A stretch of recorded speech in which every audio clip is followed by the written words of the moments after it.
In this video, we'll check out how to utilize Phrase's WordPress plugin. First, you'll see I have a WordPress document created with a title and some content in it. This was pasted over from my Phrase document. Next, to actually install the plugin, navigate to the Plugins tab and then select Add New Plugin. Then search Phrase in the top right corner. And there it is. Click Install Now. Then click Activate. Now it should be active across your WordPress account. So I'm going to navigate back to that document I was in. And if you're using the Gutenberg editor, you'll see a Phrase icon at the top right here. In the classic editor, it'll be a block in the right side panel. So let's get it going.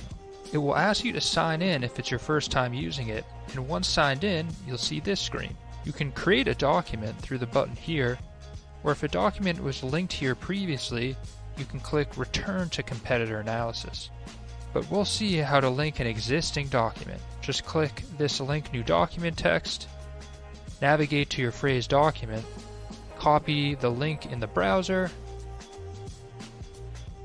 and then paste it back into WordPress, and click the Link Document button.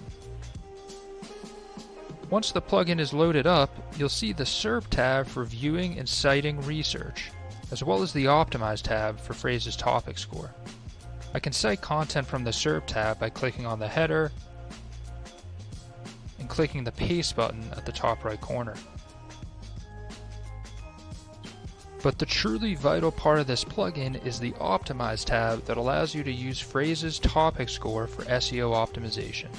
The yellow bar will tell you the average score across the top Google results Phrase has analyzed, and the green bar is the score of your current content in your WordPress editor. Look for topics that have a 0 on the left side, like digital marketing strategy, for example. You can click the Paste button to add it into the editor where your cursor is, or simply type it in where it makes sense to do so in your existing content. For example, many entrepreneurs struggle to turn their innovative concepts into a successful digital marketing strategy. You'll see it turn green and the score increases. You'd also want to add in any topics with yellow coloring, which means you mentioned the topic at least one time, but it hasn't hit the recommended count across the top search results, like target audience, for example. So I can just click the Paste button, and you'll see it turn green, the topic is added, and the score increases. And there we go. That's the WordPress plugin. Thanks for watching.